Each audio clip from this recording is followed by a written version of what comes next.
Hi everyone, welcome back to another video. പണ്ട് കാലത്ത് ഈ ജോബ് സെർച്ച്, എംപ്ലോയ്മെന്റ് സെർച്ച് എന്ന് പറയുന്നത് ഭയങ്കര ഡിഫിക്കൽട്ട് ആയിട്ടുള്ള മാനുവൽ ആയിട്ടുള്ള ടാസ്ക് ആയിരുന്നു. വളരെയധികം എഫേർട്ടും സമയവും നമ്മൾ അതിനുവേണ്ടി സ്പെൻഡ് ചെയ്യണമായിരുന്നു അല്ലേ. ഒരു ജോബ് വേക്കൻസി കണ്ടെത്തണം, അതിന് വേണ്ടിയിട്ട് കഷ്ടപ്പെട്ടൊരു ടൈലേഡ് CV അല്ലെങ്കിൽ റെസ്യൂമെ ഉണ്ടാക്കണം. ചിലപ്പോൾ മണിക്കൂറുകളോളം ക്യൂ നിന്നിട്ട് വേണം ഇന്റർവ്യൂസ് അറ്റൻഡ് ചെയ്യാനായിട്ട്. ഇതെല്ലാം കഴിഞ്ഞിട്ട് ജോലി കിട്ടിയില്ല എന്ന് പറയുമ്പോൾ വിഷമം. സോ കംപ്ലീറ്റ്ലി ഒരു ബുദ്ധിമുട്ടേറിയ ഒരു കാലഘട്ടത്തിലായിരുന്നു ലിങ്ക്ഡിൻ വരുന്നത്. ലിങ്ക്ഡിൻ എന്താണ് ചെയ്തത്? ഈ ജോബ് സെർച്ച് അല്ലെങ്കിൽ അങ്ങനെയുള്ള ഒരു പരിപാടി, റിക്രൂട്ടിംഗ് പ്രോസസ്സ് എന്ന് പറയുന്നത് വളരെ ലളിതമാക്കുകയും ഈസി ആക്കുകയും ചെയ്തു. നിങ്ങൾക്ക് പൊട്ടൻഷ്യൽ ആയിട്ടുള്ള ജോബ് വേക്കൻസീസും റിക്രൂട്ടേഴ്സിനെയും ഈസി ആയിട്ട് ഐഡന്റിഫൈ ചെയ്യാൻ പറ്റുന്ന ഒരു പ്ലാറ്റ്ഫോം ആയിട്ടാണ് ലിങ്ക്ഡിൻ എമർജ് ചെയ്തത്. ട്രഡീഷണൽ ആയിട്ടുള്ള ഒരു ജോബ് സെർച്ചിനെ വെച്ച് കമ്പയർ ചെയ്യുമ്പോൾ വളരെയധികം സമയവും എഫേർട്ടും ലാഭിക്കാൻ പറ്റുന്ന ഒരു പ്ലാറ്റ്ഫോം ആയിട്ട് ലിങ്ക്ഡിൻ മാറി. ഒരുപാട് ആളുകൾ ലിങ്ക്ഡിൻ യൂസ് ചെയ്യാൻ തുടങ്ങി. പക്ഷേ ഇങ്ങനെ പോസിറ്റീവായി പോയിക്കൊണ്ടിരിക്കുന്ന ലിങ്ക്ഡിന് എപ്പോഴാണ് പ്രശ്നം ഉണ്ടായത്? They introduce something called easy apply. ഇന്ന് ലിങ്ക്ഡിൻ യൂസ് ചെയ്യുന്ന എല്ലാവർക്കും കാണാൻ സാധിക്കും, നിങ്ങളൊരു ജോബിന് വേണ്ടിയിട്ട് ഓപ്പൺ ചെയ്യുന്ന സമയത്ത് അതിൽ ഈസി അപ്ലൈ എന്നൊരു ബട്ടൺ ഉണ്ട്. ഒറ്റ ക്ലിക്കിൽ നിങ്ങൾക്ക് മൾട്ടിപ്പിൾ ജോബ്സ് അപ്ലൈ ചെയ്യാൻ സാധിക്കും. ബിക്കോസ് അവിടെ ഓരോ തവണയും നിങ്ങളുടെ details, work experience, qualifications, skills re enter ചെയ്യേണ്ട ആവശ്യമില്ല. എല്ലാത്തിനും ഒരേ സാധനം തന്നെ ഈസി അപ്ലൈയിലൂടെ പോകുന്നതായിരിക്കും. പക്ഷെ അതിൻ്റെ പ്രശ്നം എന്താ? നേരത്തെ 10 ജോലിക്ക് അപേക്ഷിച്ചുകൊണ്ടിരുന്ന ആൾ അതേ ടൈമിൽ 100 ജോലിക്ക് അപ്ലൈ ചെയ്യാനുള്ള പോസിബിലിറ്റി ഉണ്ട്. കാരണം ഒരൊറ്റ ക്ലിക്ക് മതി. ഒറ്റ ക്ലിക്ക് കൊണ്ട് നിങ്ങൾക്ക് എത്ര ജോബ്സിന് വേണമെങ്കിലും അപ്ലൈ ചെയ്യാൻ പറ്റുന്ന ഒരു ഓപ്പർച്യൂണിറ്റി വന്നപ്പോൾ the number of application just bombarded. ഇനി റിക്രൂട്ടറിന്റെ പെർസ്പെക്റ്റീവിൽ നിങ്ങൾ ആലോചിച്ച് നോക്കിയേ, നേരത്തെ ഒരു 50 ആപ്ലിക്കേഷൻ വന്നുകൊണ്ടിരുന്ന സ്ഥലത്ത് 500 ആപ്ലിക്കേഷൻസ് വരാൻ തുടങ്ങി. അവരെങ്ങനെ അതിൽ നിന്ന് ഫിൽട്ടർ ചെയ്തിട്ട് സ്യൂട്ടബിൾ ആയിട്ടുള്ള കാൻഡിഡേറ്റിന് എടുക്കും? അതും ഡിഫിക്കൽട്ടായി. സോ മനുഷ്യനെ കൊണ്ട് ഇത്രയധികം ട്രാഫിക് ഫിൽട്ടർ ചെയ്യാൻ പറ്റില്ല എന്ന് മനസ്സിലായപ്പോൾ they also introduce another algorithm introduce ചെയ്തു. എന്താണ്? ATS, ആപ്ലിക്കന്റ് ട്രാക്കിംഗ് സോഫ്റ്റ്വെയർ എന്ന് പറയുന്ന ATS സോഫ്റ്റ്വെയർ ഇൻട്രൊഡ്യൂസ് ചെയ്തു. ഈ സോഫ്റ്റ്വെയർ എന്താ ചെയ്യുന്നത്? നിങ്ങൾ അയക്കുന്ന CV-യിൽ നിന്നും അൽഗോരിതം ഉപയോഗിച്ച് കമ്പനിക്ക് സ്യൂട്ടബിൾ ആയിട്ടുള്ള ആളുകളുടെ CVs സെലക്ട് ചെയ്യും, അല്ലെങ്കിൽ അതിനെ ഫിൽട്ടർ ചെയ്ത് സോർട്ട് ചെയ്യും. എന്നാൽ ഇവിടെ എന്താ പ്രശ്നം? ഇവിടെ ഫിൽട്ടർ ചെയ്യുന്നത് മനുഷ്യനല്ലാത്തത് കൊണ്ട് തന്നെ AI ചെയ്യുന്നത് കൊണ്ട് ഇതിനകത്ത് കുറേയധികം പ്രശ്നങ്ങളുണ്ട്. കാരണം AI കൂടുതലും ഫോക്കസ് ചെയ്യുന്നത് കീവേഡ്സിലാണ്. ഈ കീവേഡ്സ് ഏറ്റവും കൂടുതലുള്ള ആളുകളെ ആയിരിക്കും ATS മെഷീൻ എന്ത് ചെയ്യുന്നത്? സെലക്ട് ചെയ്യുന്നത്. സപ്പോസ് നിങ്ങൾ വളരെ മനോഹരമായിട്ടൊരു അടിപൊളി CV ഉണ്ടാക്കി എന്ന് വിചാരിക്കുക. പക്ഷേ ആ CV-യിൽ ഈ അൽഗോരിതം നോക്കുന്ന പ്രത്യേകിച്ചുള്ള കീവേഡ്സ് അവൈലബിൾ അല്ലെങ്കിൽ നിങ്ങളുടെ സാധനം, നിങ്ങളുടെ CV അത് സെലക്ട് ചെയ്യില്ല. ഇതെല്ലാം കൂടാതെ ബോട്ടുകളുടെ എൻട്രിയും ലിങ്ക്ഡിനിൽ നടക്കുന്നുണ്ട്. അതുപോലെ ഫേക്ക് ആയിട്ടുള്ള ജോബ് പോസ്റ്റിംഗ്സ് ഉണ്ട്. ഒരുപാട് കമ്പനീസ് ഗോസ്റ്റ് പോസ്റ്റിംഗ് നടത്താറുണ്ട്. ചുമ്മാ വേക്കൻസി ഉണ്ടെന്ന് പറഞ്ഞിട്ട് പോസ്റ്റ് ചെയ്യും, നിങ്ങളുടെയൊക്കെ ആപ്ലിക്കേഷൻ സ്വീകരിക്കും, എന്നിട്ട് ആർക്കും ജോലി കൊടുക്കില്ല. ചിലപ്പോൾ ഷോർട്ട് ലിസ്റ്റ് ചെയ്ത് വെച്ചിട്ടുണ്ടെന്ന് പറയും, എന്നിട്ട് പിന്നീട് ഒരു അനക്കവും കാണത്തില്ല. ഇങ്ങനെ പല കമ്പനീസും ചെയ്യാറുണ്ട്. ഫേക്ക് ആയിട്ടുള്ള ആൾക്കാരും ലിങ്ക്ഡിനകത്ത് ഇത്തരം കാര്യങ്ങൾ ചെയ്യാറുണ്ട്. സോ ഇതെല്ലാം കൊണ്ട് തന്നെ ലിങ്ക്ഡിനിൽ ഇന്നത്തെ കാലഘട്ടത്തിൽ ജോബ് സെർച്ച് എന്ന് പറയുന്നത് ഭയങ്കര ഡിഫിക്കൽട്ടായിട്ട് മാറിയിട്ടുണ്ട്. ട്രഡീഷണൽ മെത്തേഡിൽ നിന്നും നമ്മൾ വളരെയധികം ഈസി ആക്കാൻ വേണ്ടി കൊണ്ടുവന്നൊരു പ്ലാറ്റ്ഫോം ആയിരുന്നു ലിങ്ക്ഡിൻ പോലെ Indeed, Monster, Naukri, there are lot of other options are there. But എല്ലാത്തിലും ഈ ഒരു പ്രശ്നം അവൈലബിൾ ആണ്. ഇനി ഇതിനർത്ഥം ലിങ്ക്ഡിൻ വഴി ജോബിന് അപ്ലൈ ചെയ്യേണ്ടെന്നാണോ? ഒരിക്കലും അല്ല.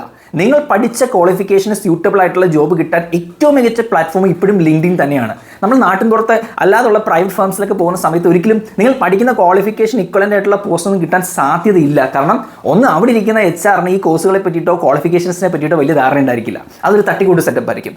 എന്നാൽ ലിങ്ക്ഡിൻ വഴി റിക്രൂട്ട് ചെയ്യുന്ന ആളുകൾ പ്രോപ്പറായിട്ട് അവരുടെ ജോബ് ഡിസ്ക്രിപ്ഷൻ കൊടുത്തിട്ടുണ്ടായിരിക്കും. അവർ ചോദിക്കുന്ന ക്വാളിഫിക്കേഷനും പ്രോപ്പറായിട്ട് മെൻഷൻ ചെയ്തിട്ടുണ്ടായിരിക്കും. അതിനനുസരിച്ച് നിങ്ങൾക്ക് നിങ്ങളുടെ ക്വാളിഫിക്കേഷന് ചേരുന്ന ജോബ് കിട്ടാൻ സാധിക്കും. ഒരുപാട് ആൾക്കാർക്ക് ലിങ്ക്ഡിൻ വഴി അങ്ങനെ ജോലി കിട്ടിയിട്ടുണ്ട്. അതുകൊണ്ട് തന്നെ എങ്ങനെ ചെയ്താൽ, എന്ത് ചെയ്താൽ, ഏത് രീതിയിൽ അപ്ലൈ ചെയ്താൽ ലിങ്ക്ഡിനിൽ നിങ്ങൾ സെലക്ട് ആവാനുള്ള സാധ്യത ഉണ്ടെന്നാണ് ഈ വീഡിയോയിൽ നമ്മൾ ഡിസ്കസ് ചെയ്യാൻ പോകുന്നത്. സോ ലിങ്ക്ഡിൻ വഴി ജോലി കിട്ടാനായിട്ട് ഇനി എന്തൊക്കെ ചെയ്യാൻ നോക്കാം. First thing, easy apply cut ചെയ്യുക. ഒരാളല്ല, 2 പേരല്ല, 10,000-കണക്കിന് ആൾക്കാരാണ് ഈസി അപ്ലൈ ചെയ്യുന്നത്. സോ ആ കൂട്ടത്തിൽ ഒരാളായിട്ട് മാറിക്കഴിഞ്ഞാൽ നിങ്ങൾക്ക് സെലക്ഷൻ കിട്ടാനുള്ള സാധ്യത വളരെ കുറവാണ്, ലോ പ്രോബബിലിറ്റി ആണ്. സോ ഈസി അപ്ലൈ ചെയ്യാതിരിക്കുക. സോ ഈസി അപ്ലൈ ചെയ്യാതെ ഓരോ ജോബ് വേക്കൻസി നോക്കിയിട്ട് ആ ജോബ് വേക്കൻസിക്കകത്ത് കൃത്യമായിട്ട് അതിൻ്റെ ജോബ് ഡിസ്ക്രിപ്ഷൻ കൊടുത്തിട്ടുണ്ടായിരിക്കും. ഈ ജോബ് ഡിസ്ക്രിപ്ഷൻ്റെ അടിസ്ഥാനത്തിൽ വേണം നിങ്ങൾ CV ക്രിയേറ്റ് ചെയ്യാനായിട്ട്. അതായത് ഒരു CV തന്നെ എല്ലാ ജോബ്സിനും അയക്കാതെ അയക്കുന്ന ഓരോ ജോലിക്കും ആനുപാതികമായിട്ട് അതിന് വേണ്ടുന്ന കീവേഡ്സ്, ഞാൻ നേരത്തെ പറഞ്ഞതുപോലെയുള്ള കീവേഡ്സ് ആഡ് ചെയ്യുക, അതിന് വേണ്ടുന്ന സ്കിൽ സെറ്റ് ആഡ് ചെയ്യുക. ഇങ്ങനെയുള്ള അപ്ഡേഷൻസ് വരുത്തിയതിന് ശേഷം മാത്രം CV നിങ്ങൾ സെൻഡ് ചെയ്താൽ മതി. അല്ലാതെ നമ്മളൊരു കോമൺ ആയിട്ട് നമ്മുടെ നാട്ടിലുള്ള, പ്രത്യേകിച്ചും കേരളത്തിലുള്ള ആൾക്കാർ ചെയ്യുന്നൊരു CV-ക്കകത്ത് കോമൺ ആയിട്ട് കാണുന്ന കാര്യം എന്താണ്? ടാലി, സ്കിൽസിനകത്ത് അടിച്ചു വെക്കുന്ന കാര്യങ്ങളാണ്. ടാലി, എക്സൽ, ഇംഗ്ലീഷ് കമ്മ്യൂണിക്കേഷൻ, ഇതല്ലാതെ നിങ്ങൾ അപ്ലൈ ചെയ്യുന്ന ജോബിൻ്റെ റിക്വയർമെൻറ്റ് എന്താണ്, അവിടുത്തെ റിക്വയർമെൻറ്റ് എന്താണെന്ന് നോക്കി അതിനാനുപാതികമായിട്ടുള്ള സ്കിൽസാണ് നിങ്ങൾ ആഡ് ചെയ്യേണ്ടത്. അങ്ങനെ ഓരോ ജോബിനും ഈക്വലൻ്റ് ആയിട്ടുള്ള സ്കിൽ സെറ്റ് അപ്ഡേറ്റ് ചെയ്തിട്ട് വേണം മെസ്സേജ് അയക്കാനും അതുപോലെ തന്നെ CV അയച്ചു കൊടുക്കാനും. ഇനി ആളുകളുമായിട്ട് പേഴ്സണലൈസ്ഡ് ആയിട്ട് കണക്ട് ചെയ്യാൻ ശ്രമിക്കുക. അപ്പോൾ നിങ്ങൾക്ക് ഒരു ടാർഗറ്റ് കമ്പനി ഉണ്ടെന്ന് വിചാരിക്കാം, അത് അത്യാവശ്യം ആവശ്യമുള്ളൊരു കാര്യം കൂടിയാണ് കേട്ടോ.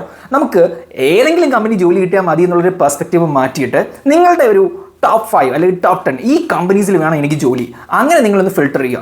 എന്നിട്ട് ഈ കമ്പനീസിനെ കൃത്യമായിട്ട് ഫോളോ ചെയ്യുക. അവരുടെ ലിങ്ക്ഡിന് അതുപോലെ തന്നെ അവരുടെ സോഷ്യൽ മീഡിയ അക്കൗണ്ട്സ് ഒക്കെ പ്രോപ്പറായിട്ട് ഫോളോ ചെയ്യുക. കാരണം എന്താ, അവർ ചിലപ്പോൾ അതിനകത്തായിരിക്കും അപ്ഡേറ്റ്സ് കൊടുക്കുന്നത്, വേക്കൻസി കൊടുക്കുന്നത്. ഇതുകൂടാതെ ആ കമ്പനിയിൽ വർക്ക് ചെയ്യുന്ന ആളുകളുമായിട്ട്, പ്രത്യേകിച്ചും HR പോസ്റ്റുകളിൽ ഇരിക്കുന്ന ആൾക്കാരുമായിട്ട്, മാനേജിംഗ് പോസ്റ്റിൽ ഇരിക്കുന്ന ആളുകളുമായിട്ടും ഒരു പേഴ്സണലൈസ്ഡ് കണക്ഷൻ ഉണ്ടാക്കാൻ ശ്രമിക്കുക.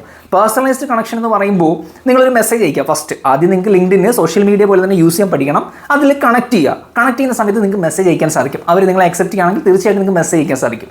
മെസ്സേജ് എന്ന് പറയുന്നത് ChatGPT നിന്ന് എടുക്കുന്ന ഏതെങ്കിലും ഓട്ടോടോണുള്ള ഒരു ഫോർമൽ മെസ്സേജ് അയക്കാതെ ഒരു പേഴ്സണലൈസ്ഡ് മെസ്സേജ്. ആ പേഴ്സണലൈസ്ഡ് മെസ്സേജ് ഒരിക്കലും എനിക്ക് ജോലി തരണേ, ഞാൻ ഇങ്ങനെ ജോലി ഇല്ലാതിരിക്കുകയാണ്, കുറേ അപ്ലൈ ചെയ്ത്, അങ്ങനത്തെ മെസ്സേജ് അല്ല അയക്കേണ്ടത്. മറിച്ച് നമ്മളൊരു അഡ്വൈസ് ചോദിക്കുന്ന രീതിയിലോ, ഞാൻ ഇന്ന ക്വാളിഫിക്കേഷൻസ് ഒക്കെ ഉണ്ട്, അപ്പോൾ എനിക്ക് ജോബ് റിലേറ്റഡ് ആയിട്ട് കുറച്ച് ഡൗട്ട്സ് ഉണ്ടെന്നോ, അല്ലെങ്കിൽ ഇപ്പോൾ ആപ്ലിക്കേഷൻ അയക്കുമ്പം ശ്രദ്ധിക്കേണ്ട കാര്യങ്ങൾ എന്തൊക്കെയാണെന്നൊക്കെ ചോദിച്ചിട്ട് ഒരു അഡ്വൈസ് സീക്കിംഗ് എന്നുള്ള രീതിയിൽ ഒരു മെസ്സേജ് അയക്കുന്നതായിരിക്കും. That should be personal. ഒരിക്കലും ഒരു AI ജനറേറ്റഡ് ആയിട്ടുള്ള ഓട്ടോട്യൂണുള്ള മോണോട്യൂണുള്ള ഒരു മെസ്സേജ് അയക്കരുത്. കാരണം അത് അവർക്ക് മനസ്സിലാവും. അപ്പോൾ നിങ്ങൾ അയക്കുന്ന ഒരു മെസ്സേജിൻ്റെ സ്ട്രക്ചർ കാണുമ്പോഴേ അത് വായിക്കുന്ന ആൾക്ക് മനസ്സിലാവും ഇത് ഗൂഗിളിൽ നിന്ന് കോപ്പി പേസ്റ്റ് ചെയ്തതാണോ എന്നൊക്കെ. അപ്പോൾ അതുകൊണ്ട് തന്നെ പേഴ്സണലൈസ്ഡ് ആയിട്ടുള്ളൊരു മെസ്സേജ് അയക്കാൻ ശ്രമിക്കുക. അങ്ങനെ റിലേഷൻഷിപ്സ് ബിൽഡ് ചെയ്യുക. അപ്പോൾ അവർ ഇന്ന് നിങ്ങൾക്ക് മെസ്സേജ് ഉടനെ കമ്പനി നാളെ നിങ്ങൾക്ക് ജോലി തരുമെന്നല്ല, but at some point they may give some referrals. ചിലപ്പോൾ അവരുടെ സ്ഥാപനത്തിൽ ഒരു ഓപ്പർച്യൂണിറ്റി ഉള്ളപ്പോഴോ അല്ലെങ്കിൽ അവർക്ക് പരിചയമുള്ള സ്ഥാപനങ്ങളിൽ ഒരു വേക്കൻസി വരുമ്പോഴോ ഒക്കെ നിങ്ങൾക്ക് അറിയാൻ സാധിക്കും. ചിലപ്പോൾ ഇവർ ലൈക്ക് ചെയ്യുന്ന പോസ്റ്റ് നിങ്ങളുടെ ഫീഡിൽ വരും, വേറൊരു സ്ഥാപനത്തിൻ്റെ വേക്കൻസി അവൈലബിലിറ്റി ഉള്ള സമയത്ത്. സോഷ്യൽ മീഡിയ നിങ്ങൾ ഹാൻഡിൽ ചെയ്യാൻ അറിയാമല്ലോ. നിങ്ങൾ ഇൻസ്റ്റാഗ്രാമിലും ഫേസ്ബുക്കിലും ഒക്കെ സ്നാപ്ചാറ്റൊക്കെ യൂസ് ചെയ്യുന്ന ആൾക്കാരല്ലേ.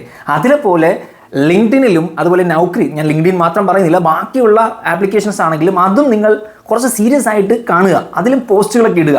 ഈ പോസ്റ്റ് ഇടുക എന്ന് പറഞ്ഞാൽ ജസ്റ്റ് ചുമ്മാ സ്റ്റാറ്റസ്, സിനിമ സ്റ്റാറ്റസ് ഇടാനല്ല പറയുന്നത്. ജോബ് റിലേറ്റഡ് ആയിട്ടുള്ള നിങ്ങളുടെ സ്കില്ലിനെ ഷോക്കേസ് ചെയ്യുന്ന, നിങ്ങളുടെ കഴിവിനെ കാണിക്കുന്ന അങ്ങനെയുള്ള സാധനങ്ങളൊക്കെ പോസ്റ്റ് ചെയ്യാൻ ശ്രമിക്കുക. അത് ആളുകളുടെ അട്രാക്ഷൻ കൂടുതൽ നേടിയെടുക്കും. മറ്റൊരു കാര്യം ശ്രദ്ധിക്കേണ്ടത് ലിങ്ക്ഡിൻ പ്രൊഫൈൽ ഒപ്റ്റിമൈസ് ചെയ്യുക എന്നുള്ളതാണ്. അപ്പോൾ അവിടെ ടാഗ് ലൈൻസ് കൊടുക്കാൻ ശ്രമിക്കുക. ടാഗ് ലൈൻസ് എന്ന് പറഞ്ഞാൽ സർട്ടിഫൈഡ് മാനേജ്മെന്റ് അക്കൗണ്ടന്റ് എന്ന് കൊടുക്കുന്നതിന് പകരം മാനേജ്മെന്റ് അക്കൗണ്ടന്റ് വിത്ത് ഇൻസൈറ്റ്ഫുൾ ഡിസിഷൻസ് എന്ന് കൊടുക്കുകയാണെങ്കിൽ that will be more catchy. So അങ്ങനെയുള്ള പ്രൊഡക്റ്റീവ് ആയിട്ടുള്ള കീവേഡ്സ് ഒക്കെ ഇൻക്ലൂഡ് ചെയ്തിട്ടുള്ള ടാഗ് ലൈൻസ് കൊടുക്കാൻ ശ്രമിക്കുക. നിങ്ങൾ അപ്ലൈ ചെയ്യുന്ന ജോബിന് ഏറ്റവും സ്യൂട്ടബിൾ ആയിട്ടുള്ള അൽഗോരിതം ഏറ്റവും കൂടുതൽ പിക്ക് ചെയ്യാൻ സാധ്യതയുള്ള കീവേഡ്സ് തീർച്ചയായിട്ടും അതിനകത്ത് ഉൾപ്പെടുത്തിയിരിക്കണം. ഇപ്പോൾ ഒരു എക്സാമ്പിൾ പറയുകയാണെങ്കിൽ, നിങ്ങളിപ്പോൾ ഒരു മാനേജ്മെന്റ് അക്കൗണ്ടന്റ് ആയിട്ടാണ് വർക്ക് ചെയ്യാൻ ആഗ്രഹിക്കുന്നതെങ്കിൽ അവിടെ ഏറ്റവും കൂടുതൽ കീവേഡ്സ് നോക്കുക എന്ന് പറയുന്നത് ഡിസിഷൻ മേക്കിങ്ങുമായിട്ട് ബന്ധപ്പെട്ടതായിരിക്കും. അപ്പോൾ ആ ഡിസിഷൻ മേക്കിങ്ങുമായിട്ട് ബന്ധപ്പെട്ട കുറേയധികം കാര്യങ്ങൾ, ഇപ്പോൾ ഡേറ്റ അനലിറ്റിക്സ് വേണമെങ്കിൽ നമുക്ക് അതിനകത്ത് ഉൾപ്പെടുത്താൻ പറ്റും. ഡേറ്റ ഡ്രിവൺ ഡിസിഷൻസ് ഉൾപ്പെടുത്താൻ സാധിക്കും. അതുപോലെ തന്നെ ഫോർകാസ്റ്റിംഗ് ഒരു കീവേഡാണ്. സോ തീർച്ചയായിട്ടും കീവേഡ്സ് ഇമ്പോർട്ടൻ്റ് ആണ്. നിങ്ങൾ ആപ്ലിക്കേഷൻ അയക്കുമ്പോൾ ഏത് ജോബിനാണോ അയക്കുന്നത് ആ ജോബ് റിലേറ്റഡ് ആയിട്ടുള്ള കീവേഡ്സ് മസ്റ്റ് ആയിട്ടും ആഡ് ചെയ്തിരിക്കണം. Maximum keywords. ഇതിനകത്ത് നെഗറ്റീവ് വശം നമ്മൾ ഓൾറെഡി പറഞ്ഞു. കീവേഡ്സ് വെച്ച് ആൾക്കാരെ പറ്റിക്കാനും ഡിസീവ് ചെയ്യാനും കഴിവുള്ളവനെ പുറന്തള്ളപ്പെടാനും സാധ്യതയുണ്ട്. പക്ഷേ എന്ന് കരുതി നമ്മൾ കീവേഡ്സ് ഉപയോഗിച്ചില്ലെങ്കിൽ നമ്മൾ സെലക്ഷൻ ആവാനുള്ള സാധ്യത അതിനേക്കാൾ കുറവാണ്. So it's always better to use suitable keywords. Then നിങ്ങളുടെ പ്രൊഫൈല് ഓപ്പൺ ടു വർക്ക് എന്നുള്ളത് തീർച്ചയായിട്ടും ഇനേബിൾ ചെയ്തിരിക്കണം. ഓപ്പൺ ടു വർക്ക് എന്ന് പറയുമ്പോൾ നിങ്ങൾ വർക്ക് ചെയ്യാനായിട്ട് വില്ലിംഗ് ആണ്, താല്പര്യമാണ്, ഇപ്പോൾ ജോബിന് വേണ്ടിയിട്ട് നോക്കുന്ന ആളാണെന്നുള്ളൊരു പെർസ്പെക്റ്റീവ് തീർച്ചയായിട്ടും റിക്രൂട്ടേഴ്സിന് കിട്ടും. ഇനി നിങ്ങൾ പൊട്ടൻഷ്യൽ ആയിട്ടുള്ള ടാർഗറ്റ് കമ്പനീസിൽ HR എന്ന് പറയുമ്പോൾ ഒരു കമ്പനിയിൽ ഒരുപാട് HR പോസ്റ്റുകൾ കാണും. ഇപ്പോൾ ഒരു സീനിയർ ലെവൽ HR എന്തായാലും കാണും. അതിന് താഴെ എക്സിക്യൂട്ടീവ് ലെവലുള്ള ഒരുപാട് ഹ്യൂമൻ റിസോഴ്സ് മാനേജേഴ്സ് കാണും. സോ അങ്ങനെയുള്ള ആളുകളുമായിട്ട് കണക്ട് ചെയ്യാൻ ശ്രമിക്കുക. കാരണം ബേസ് ലെവലിൽ വർക്ക് ചെയ്യുന്ന ആൾക്കാരായിരിക്കും അവരായിരിക്കും ഈ പറഞ്ഞ പരസ്യങ്ങൾ അല്ലെങ്കിൽ ജോബ് വേക്കൻസി കാര്യങ്ങളൊക്കെ ആദ്യം അപ്ഡേറ്റ് ചെയ്യാൻ സാധ്യതയുള്ളത്. അപ്പോൾ അവരുമായിട്ടൊരു പേഴ്സണൽ റിലേഷൻഷിപ്പ് ബിൽഡ് ചെയ്യാൻ സാധിക്കുന്നതും നെറ്റ്വർക്ക് ബിൽഡ് ചെയ്യാൻ സാധിക്കുന്നതും തീർച്ചയായിട്ടും പൊട്ടൻഷ്യൽ വേക്കൻസീസ് വരുമ്പോൾ നിങ്ങൾക്ക് പെട്ടെന്ന് അത് അറിയാൻ സാധിക്കും. ഒബ്വിയസ്ലി ഇതെല്ലാം കൂടാതെ റെഫറൽസ് എന്ന് പറയുന്നത് വലിയൊരു ഫാക്ടറാണ്. സോ ഓൾറെഡി വർക്ക് ചെയ്യുന്ന, നിങ്ങൾ ഇഷ്ടപ്പെടുന്ന കമ്പനീസിൽ വർക്ക് ചെയ്യുന്ന ആളുകളുമായിട്ട് കണക്ട് ചെയ്യുക, അവരുമായിട്ടും ഒരു നെറ്റ്വർക്ക് ബിൽഡ് ചെയ്യുക. സോ അവരുടെ റെഫറൻസിലൂടെ നിങ്ങൾക്ക് ജോബ് കിട്ടാനുള്ള സാധ്യത തീർച്ചയായിട്ടും ഹൈ ആണ്. ആക്ച്വലി നമ്മൾ ഈ കൂട്ടത്തിൽ ഏറ്റവും കൂടുതൽ പൊട്ടൻഷ്യൽ പ്രോബബിലിറ്റി ഉള്ള ഏതാണെന്ന് ചോദിച്ചു കഴിഞ്ഞാൽ റെഫറലിൽ കൂടെ ജോലി കിട്ടുക എന്നുള്ളതാണ്. കാരണം ഒരു സ്ഥാപനത്തിൽ വർക്ക് ചെയ്യുന്ന ആൾക്കായിരിക്കും അവിടെ അടുത്ത മാസം ഒരു വേക്കൻസി വരാനുണ്ട് എന്നുള്ളത് അറിയാൻ പറ്റുക. അല്ലെങ്കിൽ ഇപ്പോൾ എൻ്റെ കൂടെ വർക്ക് ചെയ്യുന്ന ഒരു എംപ്ലോയി 2-3 മാസം കഴിയുമ്പോൾ ഇവിടുന്ന് പോകാൻ പോകുകയാണെന്നുള്ള ഇവർ ആർക്കായിരിക്കും ആദ്യം അറിയുക? ഞാനായിരിക്കും. കൂടെ വർക്ക് ചെയ്യുന്ന ആളായിരിക്കും ആദ്യം അറിയുക. ഒരുപക്ഷെ HR പോലും അറിയണമെന്നില്ല. കാരണം HR ചിലപ്പോൾ പറയുന്നത് നോട്ടീസ് പീരീഡിൻ്റെ ഒക്കെ ഒരു പർട്ടിക്കുലർ ടൈമിന് മുൻപ് മാത്രമേ HR ചിലപ്പോൾ പറയുള്ളൂ. കൂടെ വർക്ക് ചെയ്യുന്ന കൊളീഗ്സിൻ്റെ അടുത്തായിരിക്കും ചിലപ്പോൾ ആദ്യം ഡിസ്കസ് ചെയ്യാം, ഞാൻ നെക്സ്റ്റ് മന്ത് വേറെ കമ്പനി നോക്കുകയാണ് അങ്ങനെ പറയുന്നത്. അപ്പോൾ അവിടെ ആ ഒരു എംപ്ലോയിക്ക് അറിയാൻ സാധിക്കും ഇവിടെ ഒരു വേക്കൻസി ഉണ്ടാവാൻ സാധ്യതയുണ്ട്, ഇപ്പോൾ ഇയാൾ പോയി കഴിഞ്ഞാൽ പകരം നമുക്ക് വേറെ ആൾ അവിടെ കയറ്റാൻ പറ്റും. അങ്ങനെയുള്ള റെഫറൽസ് കിട്ടാനായിട്ട് തീർച്ചയായിട്ടും അത് ഹെൽപ്ഫുൾ ആയിരിക്കും. സോ അത്തരം ആളുകളുമായിട്ട് ഒരു പേഴ്സണലൈസ്ഡ് റിലേഷൻഷിപ്പ് ബിൽഡ് ചെയ്യാൻ ശ്രമിക്കുക. ഐ നോ ഇതൊന്നും ഒറ്റ ദിവസം കൊണ്ടോ ഒരാഴ്ച കൊണ്ടോ വർക്കൗട്ട് ആവുന്ന പ്ലാൻസ് അല്ല, പക്ഷേ കൺസിസ്റ്റൻ്റ് ആയിട്ട് നിങ്ങളിത് വർക്കൗട്ട് ചെയ്യുകയാണെങ്കിൽ തീർച്ചയായിട്ടും at some point of time you will get the benefits. ചില സമയത്ത് ചിലപ്പോൾ നിങ്ങൾക്ക് അറ്റ് എ ടൈം ഒരു 3-4 ജോബ് വേക്കൻസീസ് നിങ്ങളുടെ കയ്യിലേക്ക് വന്നിരുന്നതായിരിക്കും, ഓപ്പർച്യൂണിറ്റീസ് വരുന്നതായിരിക്കും. അപ്പോൾ അതുകൊണ്ട് തന്നെ കീപ് ദിസ് ഗോയിങ്, ഇത് പ്രോപ്പറായിട്ട് ഫോളോ ചെയ്യുക. സോ ഈ പറഞ്ഞ കാര്യങ്ങളൊക്കെ നിങ്ങൾക്ക് ഹെൽപ്ഫുൾ ആവുമെന്ന് വിചാരിക്കുന്നു. മറ്റെന്തെങ്കിലും സംശയങ്ങളുണ്ടെങ്കിൽ തീർച്ചയായിട്ടും കമൻറ്റ് ബോക്സിൽ ചോദിക്കാം. മറ്റൊരു വീഡിയോയിൽ വീണ്ടും കാണാം. താങ്ക്